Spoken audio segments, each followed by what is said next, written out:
Inklis. I live over in East Harlem. Currently am single. Howard Mock, currently 25, living in Long Island City. Sean Nsing, I'm from Ghana. I currently live in Long Island City. I'm single and have no intentions to change that in the near future. I live in the Upper West Side, really good at being single, holding that title.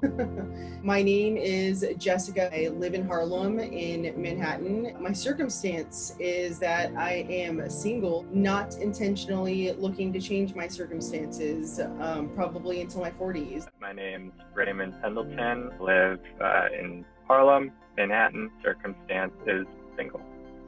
What does church family mean to you? And what do you think that could look like now post-COVID-19?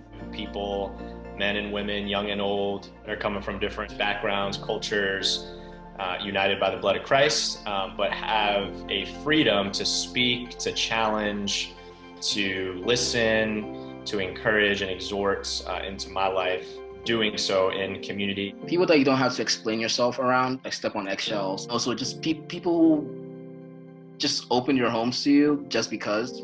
People you can do life with. The first churches that I started going to, I noticed they said the word family a lot and it just looked a lot different from what it did in my home life. This is probably common in most Hispanic families, but Mexican American families, it's family comes first, family is everything. It's not something that is just said. It's something that you actually live your life that way. You die for each other. I've had some ups and downs with my faith. I knew I always wanted to keep Jesus as part of my life, and my church family is just like my friends that are surrounded around Christ. People who remind me of how God sees me and remind me how God loves me. Having a group that can encourage one another, reinforce one another, and just be there relatively for one another is something that's really important. So, especially during these times when there's a lot of people who are depressed, having a negative outlook essentially on life. And have you lost a lot of friends right now? Have they moved?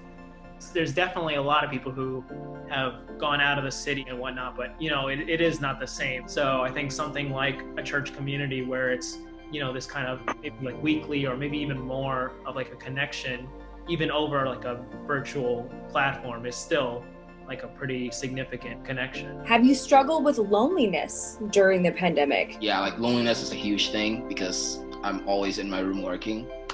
I have struggled with my desire to host people indoors. The holidays are coming up and I just decorated for Halloween. No one can see it. Things like that where I'm like, this is a bummer. Say pre-COVID, there wasn't as much loneliness, but when COVID hit, the loneliness was real. And I was already feeling the longing to be in rich community like I had been. I'm honestly not sure if loneliness is the right word. Everyone else had someone to be with during COVID. I didn't struggle with being alone or anything because I just had people around me all the time. They're sharing a screen, they're sharing a house, and I was like, I'm here. As far as the thought of loneliness around romantic relationships, what I realized for me was a struggle was that I associated romantic relationships with a sense of belonging, not just belonging from the person I would be with, but belonging from other friends and people from church. During this pandemic, I actually learned that I feel like I'm someone who really needs to be in physical vicinity or physical contact with people. So that was kind of taken away from me. I think within a couple of weeks, I really did feel like that wave of, loneliness of not being around people. Are there any other ways that you found true connection to sustain you through this time? Yelling out my roommate's name, be like, hey, you're alive. I had really good friends at work, and so sometimes I just call each other on FaceTime, just have a group FaceTime work together. I just put the phone there and just work in each other's virtual presence. Silence and rest. This is a beautiful thing, is to be able to just be still. That feeling of connection and feeling of God's closeness has come a lot through prayer. Your relationship with God as a form of coping, right? Because it's definitely revealed to me what my hope lies in, right? In this kind of comfort zone where I knew every day was going to be something that I was used to. And you throw me into, a situation that no one was prepared for, right? Exactly. If there was one thing that you would say that you would need from the church right now, What would it be? Being very intentional about checking up on people like this. Like this is great. You know, like the church actually, you know, wants to hear what the church could be doing better. Consistency, less programs and structure, and more just human connection. Please help me today, Lord. Just not feeling judgment, knowing that I can say I'm not doing good, and them saying, okay. It's easy every week for me to kind of get lost in, let's say, work or the busyness, and just not have an outlook on what I'm supposed to look forward to. Times when I can come to God, especially in community, definitely help. Is there anything else you would add to the conversation of loneliness? I know it affects everyone. I know a relationship isn't a cure to loneliness. I've definitely thought about what if I'm single for the rest of my life. Or what my life should look like right now.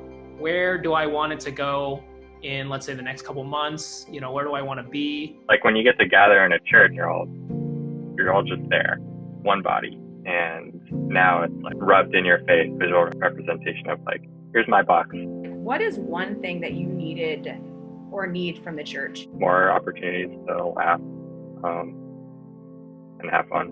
Reaching out to people, being like, hey, you know, what's going on? How are you?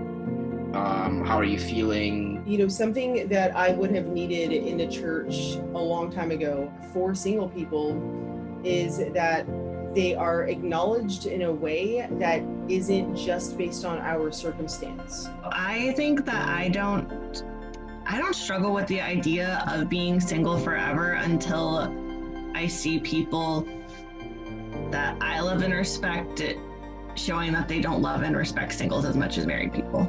How do you hope to see the church band together and be family into a city that's kind of come what may? I'd love the church to have more conversations like this one. Just take a break and slow down. If you realize that you are taking on a lot, you know, you should take down some of that because it's not about you. You know, like if you're not there, the show will go on. The art of neighboring in New York City, I think, is a foreign concept. To not just be performative and not just like, you know, preach things, but actually practice them and put them to practice. So like you can say all day, like you are included, you are welcome in the church, but if you're not actually making space for them, what does that mean? The apartment buildings that we live in, that I live in, are longing for community. Look at everyone's circumstances and look at everyone's lives and their struggles and their own suffering and make room for them. I'd love to see those who are part of a church community really just love their neighbors, literally love their neighbors in their buildings well. You need to actually not just say you're welcome here, but make room for them.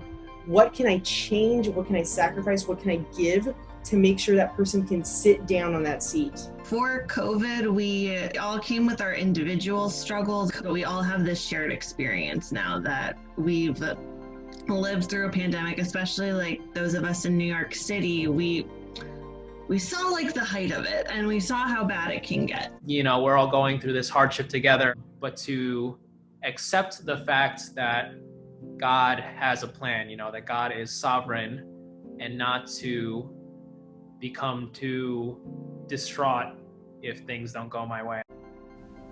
Please join Hope Nomad Church on October 23rd from 5:30 to 7:30. And they devoted themselves to the apostles' teaching and the fellowship, to the breaking of bread and the prayers. And awe came upon every soul, and many wonders and signs were being done through the apostles. And all who believed were together and had all things in common.